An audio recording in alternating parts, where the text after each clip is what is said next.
Welcome, listeners, but take heed. We will say whatever we need to share our knowledge, thoughts, and joy, and even things that do annoy. So join us now, but be aware, we have a tendency to swear.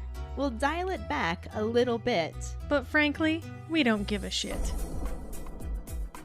Welcome to Just Keep Rolling, a Harry Potter book movie compare and contrast podcast. I'm Keighty, and my co-host and soon-to-be hairdresser is Ellen. Katie's gonna let me dye her hair red and cut it off. I'm not gonna lie, I kind of feel like Ty in Clueless. Makeover! Oh my god. Y'all, what did I get myself into? It'll be fine. Better than fine. It'll be awesome. I can't wait. Oh, Lord. For now, let's just keep rolling into the rolling rehash. Last week, we covered the second half of Chapter 9, The Dark Mark, and the corresponding film scenes. The movie had zero fucks to give about hiding murder muncher identities. We discovered when it comes to the safety of minors suspected of being evil, it's always shoot first, ask questions later where the ministry is concerned. Mr. Crouch seemed to have no idea who Harry's father was. Ludo Bagman was more useless in an emergency situation than Lockhart. Mr. Diggory's wand goes tip-to-tip with Harry's but only creates more confusion.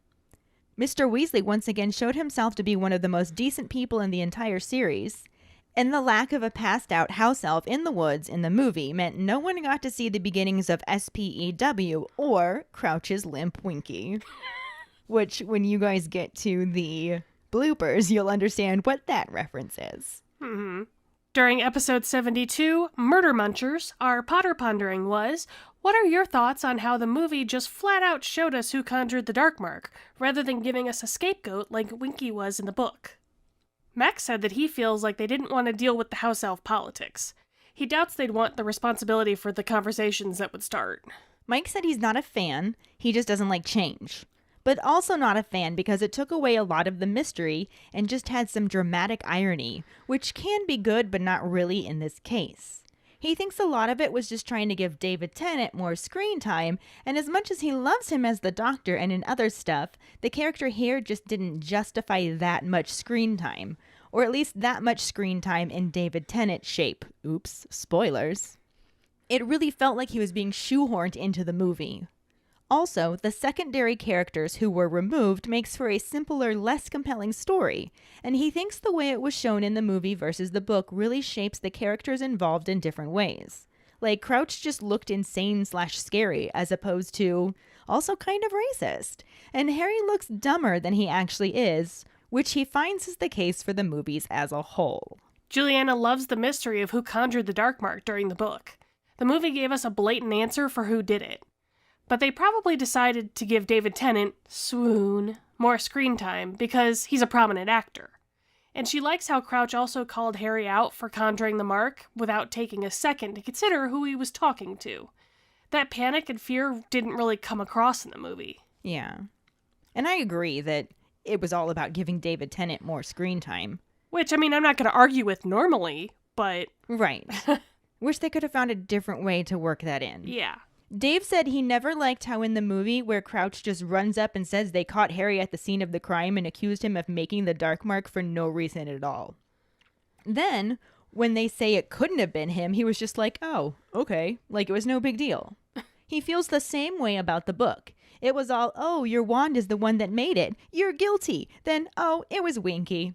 Sure, Harry not losing his wand in the movies was a big deal, but only because Winky had to have it to make the mark.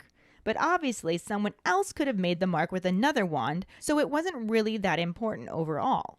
Especially when they say, oh, you're guilty. What? Oh, you're not guilty? Okay, never mind. Why even put it in the book or the movie? Quincy said, you know what? This is fucking shit. Fuck! Ugh. Winky played an integral role in the Goblet of Fire. She took care of Barty Jr. and even was the reason Hitler Crouch was able to know Junior Murder Muncher was there. She's the reason Hermione started Spew. And with that, we never got to see how much of a humanitarian Hermione was.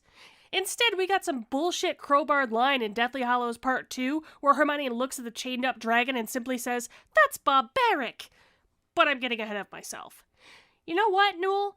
Next time you fist fuck me, just use me as a hand puppet, 'cause God, pretentious asshole doesn't even have the decency to leave in the tiniest details. And what the fuck is that shit he has Junior Murder Muncher doing with his tongue?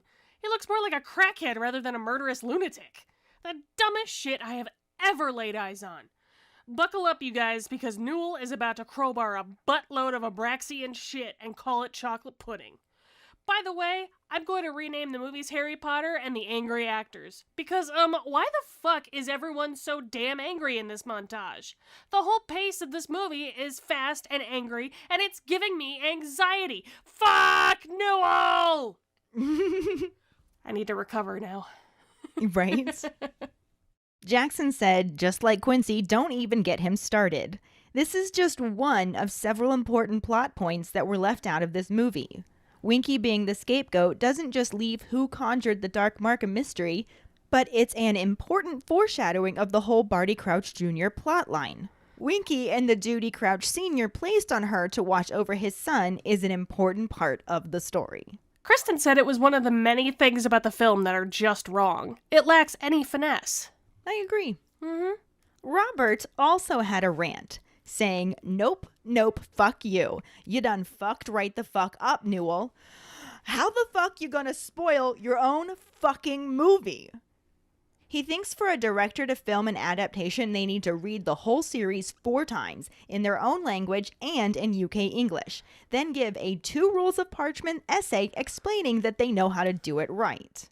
Allison thinks that it leaves out a huge part of the story. And it keeps us from seeing the house elves in the kitchens, which she thinks could have been some really cool movie scenes. Erin says she hates Goblet of Fire. The movie was horrible. She usually skips it when she watches the series. And we can't relate to that at all, can we? No, we've never skipped it. What? That was the one we totally skipped. We just got to deal with it for this season. Yeah, totally skipped it. Not this time, though. This time we are going through chapter by chapter, movie scene by movie scene, or lack thereof in this many cases of. And no angry rant shall be left unscreamed. No rant shall be left unranted. That was a lot of rants today, too. It was. But you know what? I loved them. I am here for the rants. I do, too. That was... Clearly people aren't happy that this was left out. Newell! Newell! But again, as always, thank you so much for your responses. Thank you so much for your rants. Hopefully one of these days, though, we do get to do a Potter Pondering that makes everybody go, I loved it. It was amazing. Yay!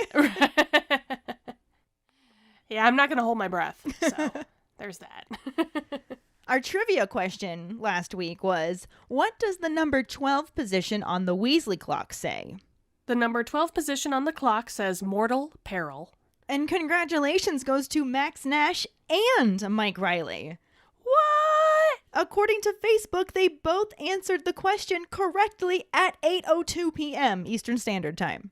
Technically, we think Max had the correct answer in first, but since Facebook doesn't show us the time down in the second, we have really no way of actually proving that. So, we called it a tie.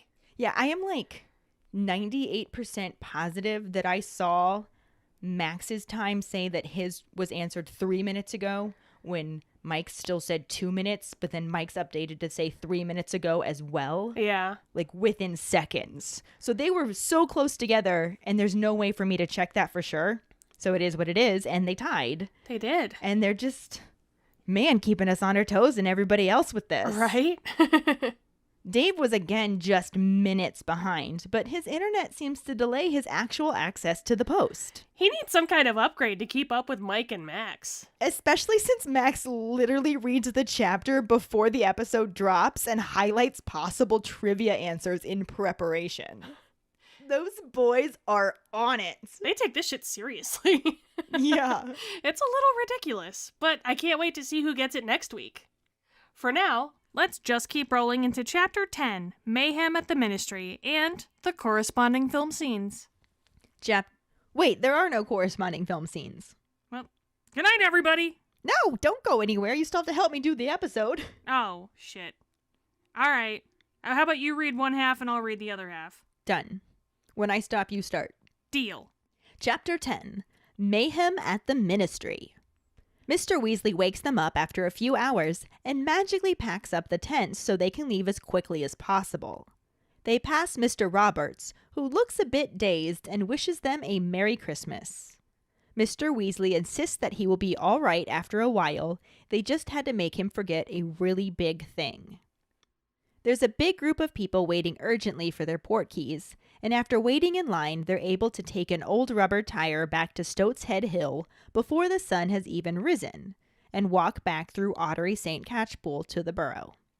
They are greeted by an echoing cry of "Thank goodness!" as Mrs. Weasley comes running towards them in her bedroom slippers, clutching the Daily Prophet. She drops the paper when she hugs her husband, saying she's been so worried, and then surprises everyone by tightly hugging Fred and George. She's upset because she shouted at them before they left and was worried that the last thing she ever said to them was going to be about not getting enough OWLs. Arthur assures her that they're all fine and asks Bill to pick up the paper so he can see what it says. They all head into the kitchen where Hermione made Mrs. Weasley a cup of very strong tea that Mr. Weasley insisted on pouring a shot of Ogden's Old Fire whiskey into. He then scanned the newspaper and was upset, but not surprised to see a very negative piece about the Ministry blunder that was written by Rita Skeeter. Percy is furious and begins ranting about how she has it in for the Ministry of Magic, saying last week she was criticizing them about wasting their time on cauldron thickness when they should be stamping out vampires. He continues the rant until Bill asks him to shut up, and Mr. Weasley comments that he's mentioned in the article. It isn't by name, just says that a Ministry official alleged that no one had been hurt, but refused to give more information. She questions whether this will be enough to quash the rumors that several bodies were later removed from the woods. Mr. Weasley says that no one was hurt, and there will certainly be rumors now that she's printed that. He sighs and tells his wife that he will have to go into the office to help smooth things over, and Percy says he will go in too. Mrs. Weasley isn't exactly happy about this, since he's supposed to be on holiday, but Arthur insists. Harry distracts Mrs. Weasley by asking if Hedwig has arrived with a letter for him, and when she says there hasn't been any post, he gives a meaningful look to Ron and Hermione and asks if it's all right for him to dump his stuff in Ron's room. Ron says yeah, he will too, and asks Hermione as well. She says yes, and the three of them march up the stairs. The moment the door is closed, Harry explains about how he woke up with his scar hurting Saturday morning. Their reactions were almost exactly how he imagined them back on Privet Drive, with Hermione mentioning books and everyone from Albus Dumbledore to Madame Pomfrey, the Hogwarts nurse. Ron just looks dumbstruck and wonders if you-know-who was there. Harry explains that he was sure he wasn't on Privet Drive, but he had been having a dream about him and Wormtail plotting to kill someone. He avoided saying that they'd been plotting to kill him, since Hermione already looked so horrified. Ron says that it was just a dream, though, and Harry says he isn't sure since it's all so weird, with his scar hurting, the Death Eaters being on the march, and Voldemort's sign up in the sky again.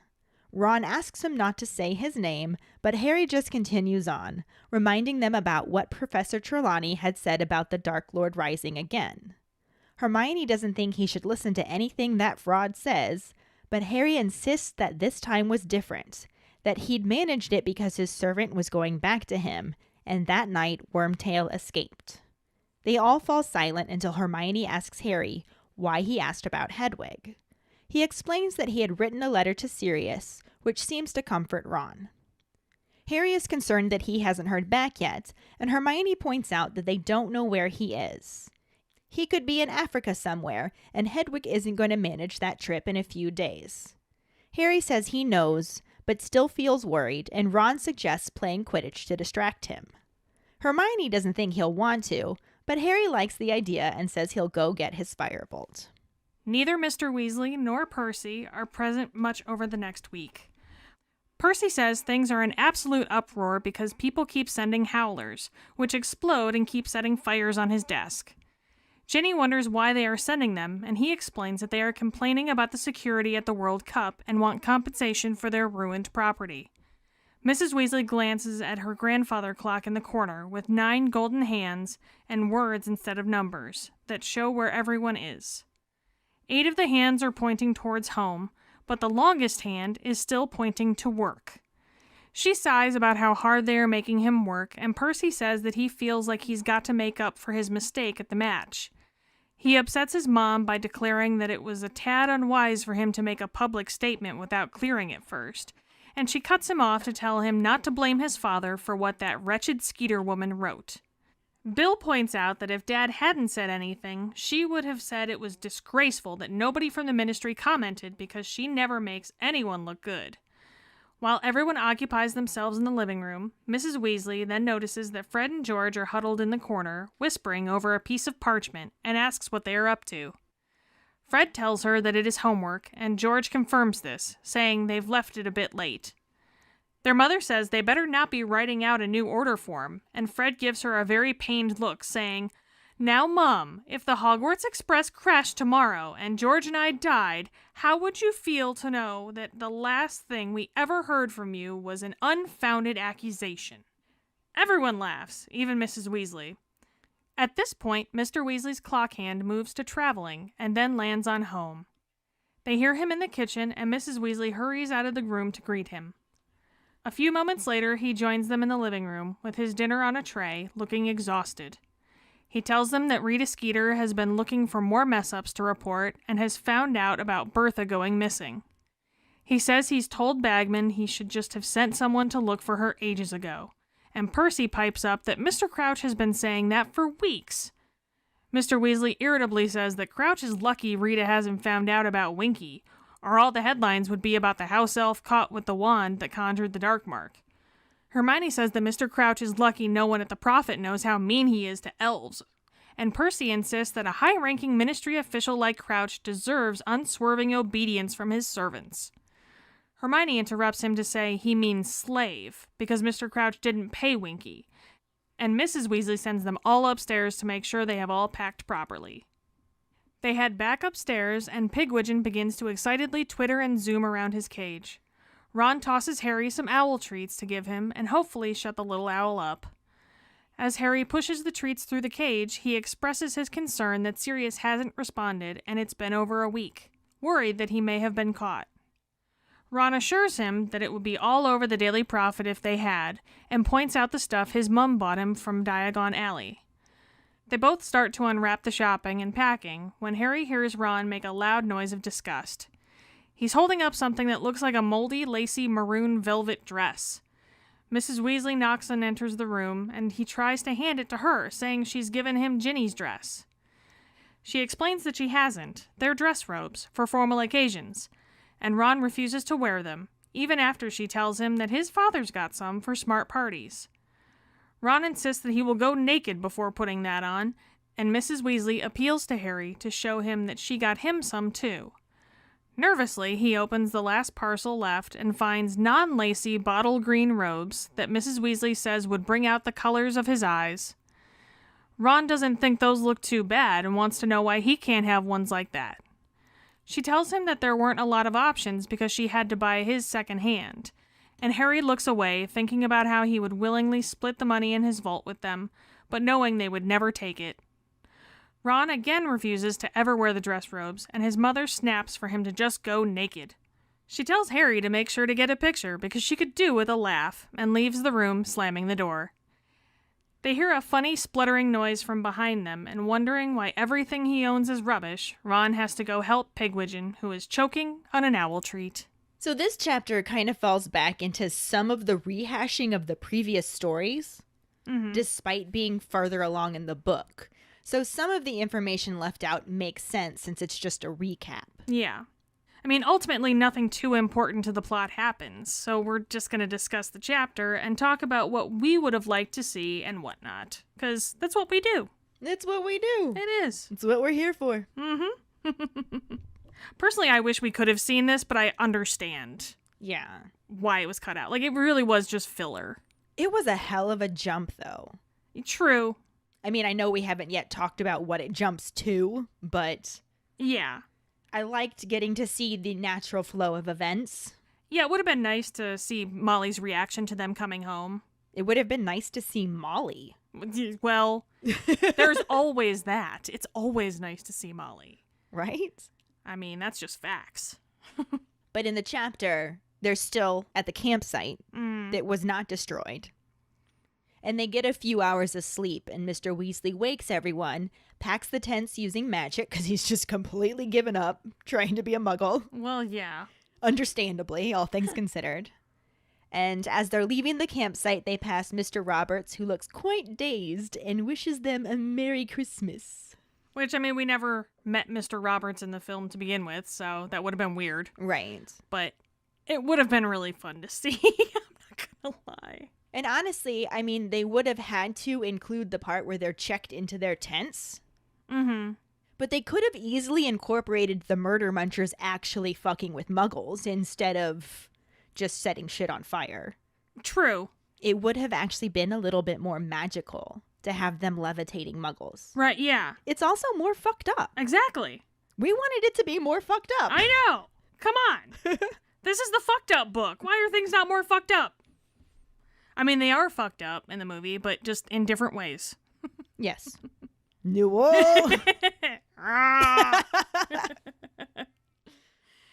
Mr. Weasley then explains that after a memory modification, people can be disoriented, and it was a big thing that they had to make him forget. Hence the Merry Christmas at the end of summer. Exactly.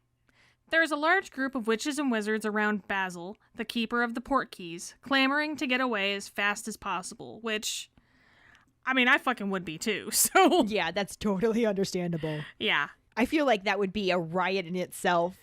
Let me out! Let me out! I feel like I would have hit, like, fuck this shit, I'm out, probably a good couple hours prior to this. So yeah, I definitely understand.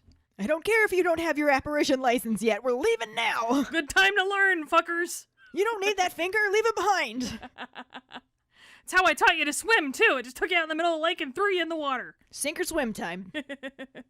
Apparator, wait. Time to nut up or shut up. Even though you might leave your nuts behind. Who knows? Oh, dear. Oh, awkward. Anyway, shall we move on? Mr. Weasley manages a quick discussion and gets them back to Stoatshead Hill before the sun has fully risen. The exhausted and mostly silent group has to walk all the way back home. That sucks. Which just sucks. Yeah. But then they're greeted by a very relieved Mrs. Weasley when they reach the burrow. Which, again, I wish we could have seen this. I know. Ugh. She drops the copy of Daily Prophet that she's holding when she throws her arms around her husband, and Harry sees the headline, Scenes of Terror at the Quidditch World Cup, which is accompanied by a photograph of the Dark Mark. So that seems positive. Yeah, I'm sure she had no terrible thoughts going through her mind at all. Or all of the terrible thoughts going through her mind at once. Every single terrible thought. Dude, every single terrible thought went through my mind. Just being her for 1 second. Right? Damn. I already have anxiety. I don't need that shit No. to add to it. But Mrs. Weasley mutters that they're still alive and all right and wraps Fred and George in a tight hug, saying how she's been thinking of how she yelled at them before they left, and what if you know who had gotten them, and that bitching about the OWLs was the last thing she ever said to them. So traumatizing. I get that way anytime.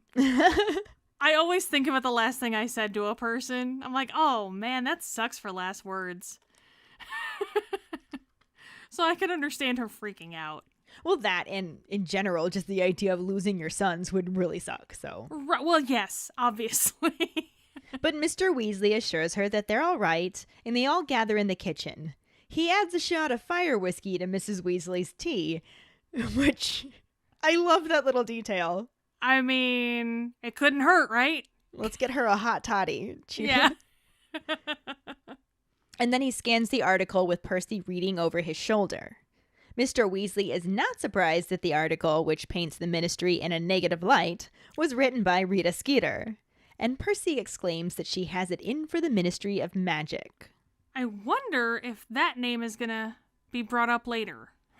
Yeah, I was kind of disappointed that we didn't get the early introduction of it. Yeah. The foreshadowing. But we're pretty used to that, right? With the movies. What? Right? When Mr. Weasley reaches the bottom of the article, he sees that he is mentioned, but not named. He reads aloud that a ministry official alleged that nobody had been hurt, and that there were rumors that several bodies had been removed from the woods an hour later. And he exclaims that there would certainly be rumors now that she had written that. Which, this is also a total clue to something that we're going to be talking more about much later on that never really made it into the movie anyway. Right. However, how did Rita Skeeter know that he spoke to some people? Yeah. How'd she know about that statement? Was she there? He didn't say anything about a reporter being there. No, and he would have known who she was. Right. He obviously did. He was just like, oh God, that woman. Mm-hmm. I feel like he would have seen her a mile away and just been like, not saying a word. Mm-mm. Keep my damn mouth shut. Yep, I'm shutting the fuck up. Also, I fucking like rumors that several bodies were removed. Ugh. Well, now there are. Yeah. Funny how that works. Right? Mr. Weasley says he'll have to go into the office, and Percy says he'll join him since Mr. Crouch will need all hands on deck.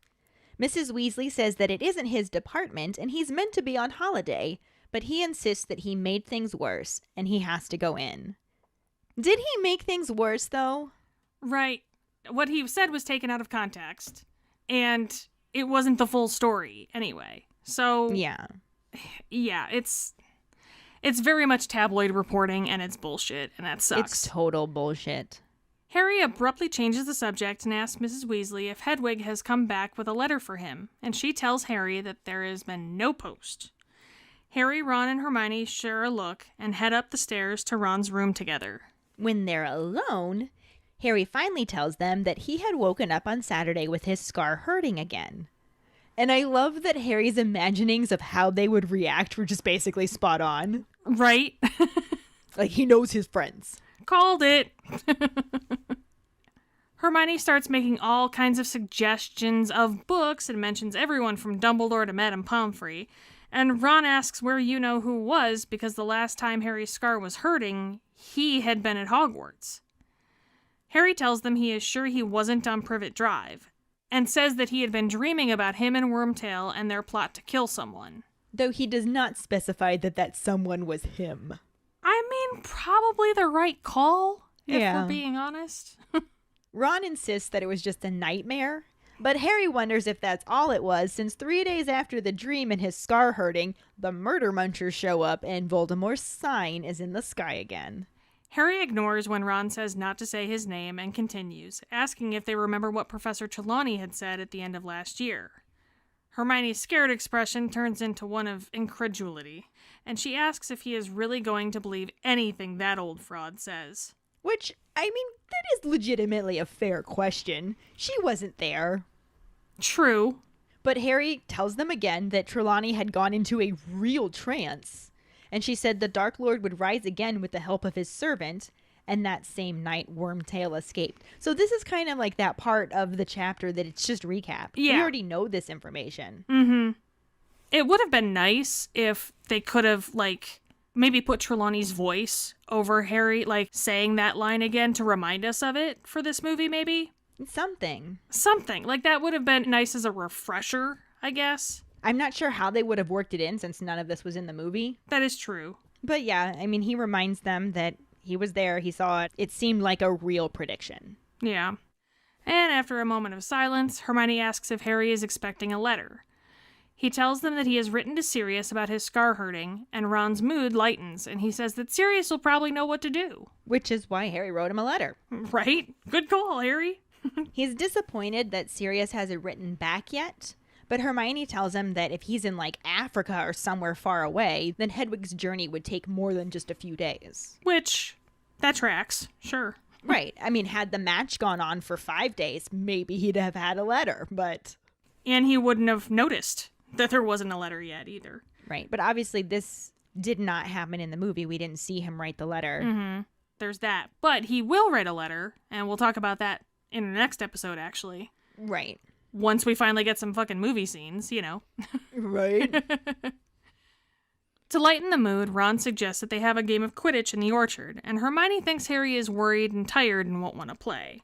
But she leaves the room muttering under her breath when Harry says that he would like to play. Boys. Boys and their sports ball. The following week, Mr. Weasley and Percy are hardly around, leaving for the ministry before everyone else gets up and coming home long after dinner each night.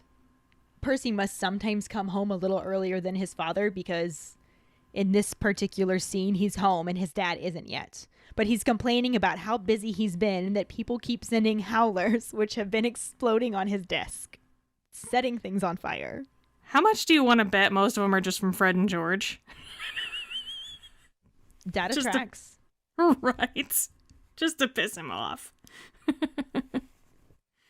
Ginny asks why they are sending howlers, and Percy tells her that they are mad about the security at the World Cup, and that they want compensation for their ruined property.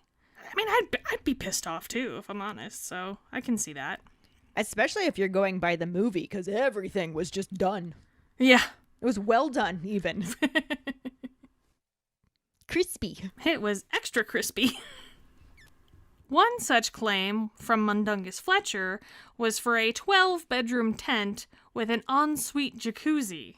Which, I mean, come on, Dung. At least keep it believable. Right? Like you were sleeping under a cloak propped up on sticks. I mean, it could have been a really big cloak. I don't know that there's enough magic in the world for something like that, but sure. Mrs. Weasley looks at the grandfather clock, which doesn't tell the time, but has a hand for each member of the Weasley family that says where each person is at any given time, such as home, school, work, traveling, lost, hospital, prison, and in the position where the number 12 would be on a normal clock, mortal peril. Which was our trivia question. Sure was. Mm-hmm. Mr. Weasley's hand is the only one not pointing at home. It's still in the work position.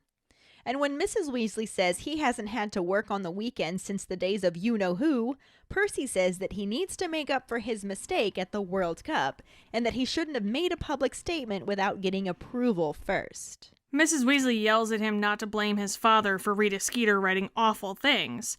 And Bill brings up that she never makes anyone look good and would have just written something else terrible about the ministry. And it's like we were saying before, did he really mess things up? Yeah. Like, it's not like he made a public statement. He reassured a few people. Yeah. That's it. I think this could be our Potter Pondering. I like it. What do you guys think? We'll get your opinions on this whole topic. For sure. But this is a rainy day, and everyone's occupied indoors with one thing or another, and Fred and George are in the corner quietly whispering over a piece of parchment. Mrs. Weasley is very suspicious of the twins and asks what they're doing. I mean, I feel like suspicious of the twins is just a constant thing for Molly, no? Like, no matter what the twins are doing, you're suspicious of them. Yeah. It's the norm. Yeah. It's when you're not suspicious of them that you should be worried. Right. So there's that. But they tell Mrs. Weasley that they were working on homework that they left a bit late. Which, I mean, come on, Gret and Forge. At least keep it believable. Right?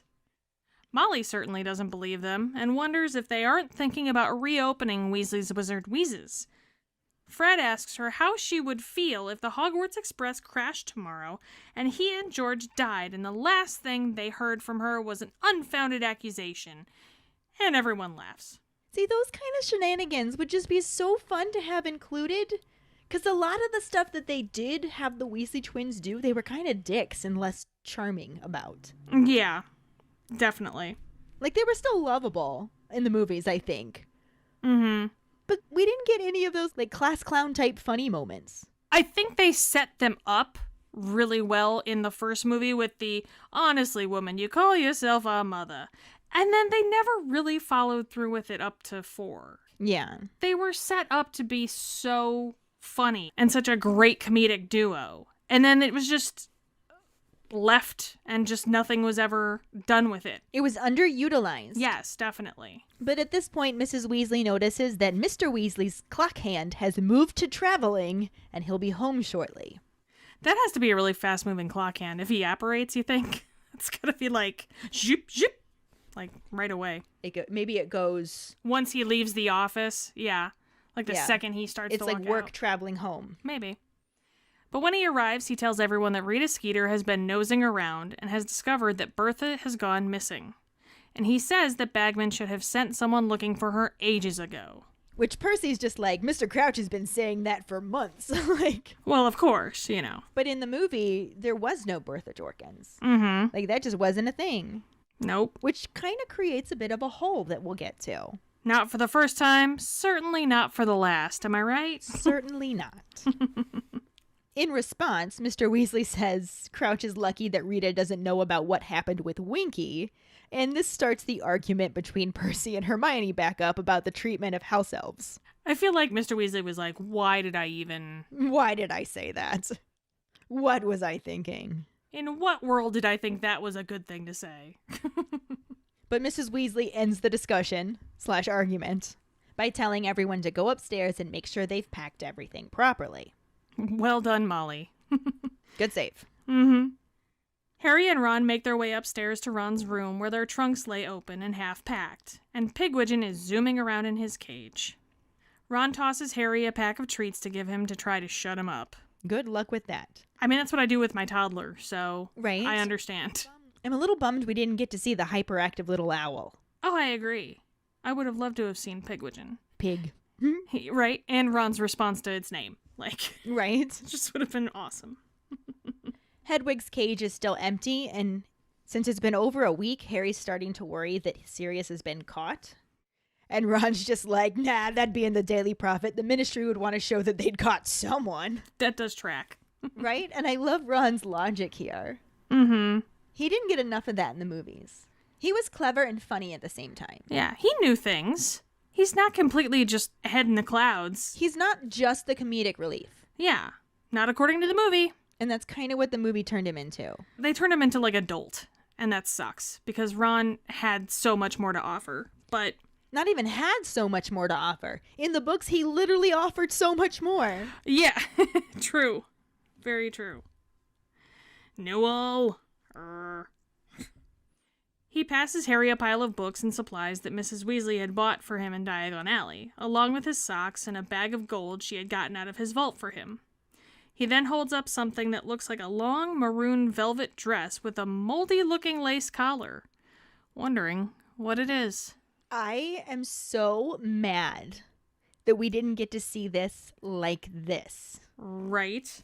I would say the way we eventually see it in the movie just can't even compare to this. It's nowhere near as satisfying. No, not at all. Because we get to see him directly interact with his mother about it. And Mrs. Weasley knocks on the door and walks in the room, and she's got more clean laundry for them. And Ron's just like, Mom, you've given me Ginny's new dress.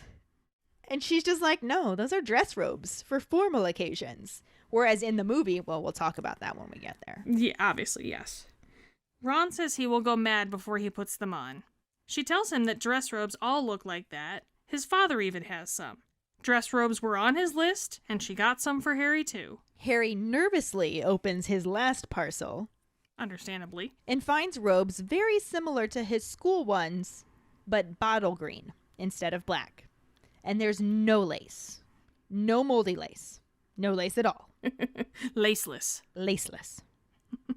Mrs. Weasley says that she thought they would bring out his eyes, and in this moment, I can't imagine why Ron would ever be jealous of Harry. No, surely not. There's absolutely no reason to be jealous of your friend who has money and can have nice things. Ron complains that Harry's aren't bad and asks why he couldn't have some like that as well.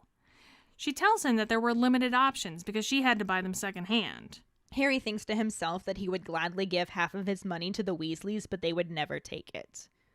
Harry's just so sweet. He is. He's like, I never had money before. Like, I don't need all of it. Right. However, Ron would totally take it. Oh, well, would he?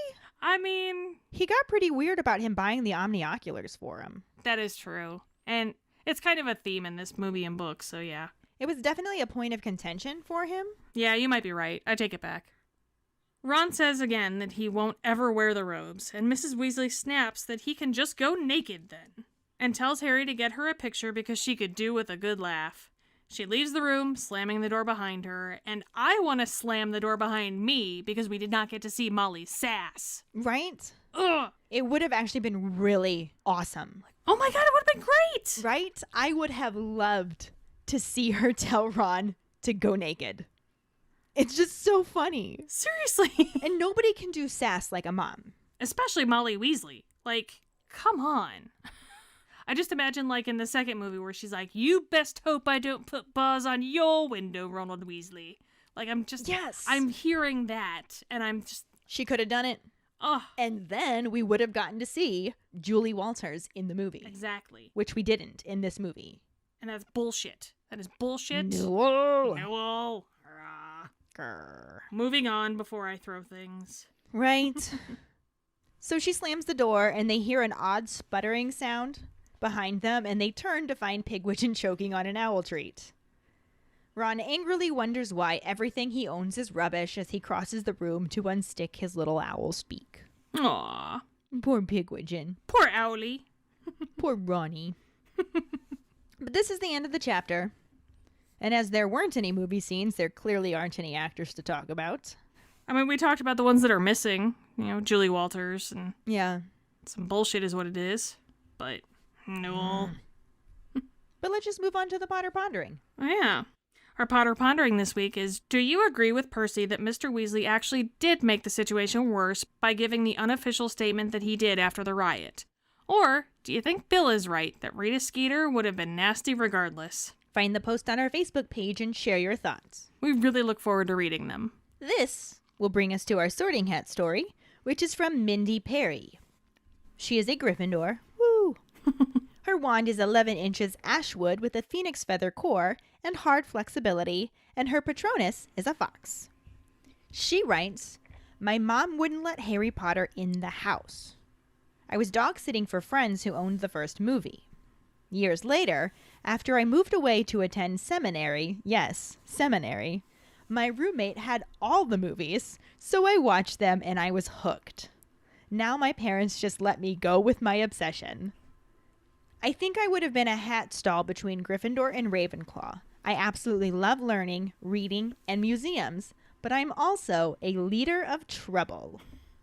That's my favorite new way to describe Gryffindors. Leader of trouble. I feel like that just resonates with me so well.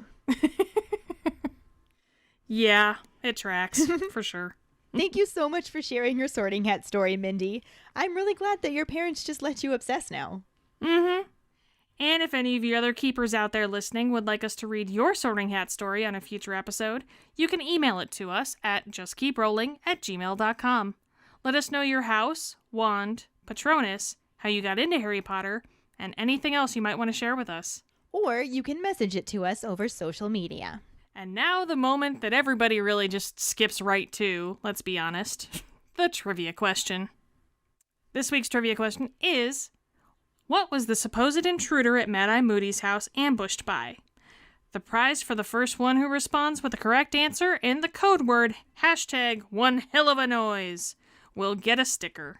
Another way to get a sticker is to rate and review us through iTunes. If you don't have an Apple account, then you can write us a recommendation on our Facebook page. Make sure to email us at justkeeprolling@gmail.com to let us know you did, and we'll get back to you to figure out which sticker you want and where to send it. Don't forget to find us and follow us on Facebook at JKR Podcast and Twitter and Instagram at Just Keep Rolling. Following us on Podbean at justkeeprolling.podbean.com will get you the episode as early as possible and give you a leg up in answering the trivia question. You can also go to our website at justkeeprolling.com to check out our Just Keep Rolling and Harry Potter related merchandise for sale. Don't forget to subscribe to our YouTube channel, where we post our weekly podcast episodes, cooking show episodes, vlogs, bloopers, and other random videos. We've got another cooking show episode that is going to be going up in the next week. Woohoo! I'm excited for this one. Trifle. Mm-hmm. If you'd like to support us as a patron, you can sign up on patreon.com/justkeeprolling. $2 and up a month will get you some awesome perks, like Just Keep Rolling swag, access to patron-only Facebook groups, chats, our Discord channel, virtual hangouts, and more. As always, any support you can give is greatly appreciated. And join us next week when we talk about Chapter 11, Aboard the Hogwarts Express, and the corresponding film scenes. Thanks for listening. We hope you hear us again. I'm Katie. I'm Ellen. Until the next time, Just keep rolling.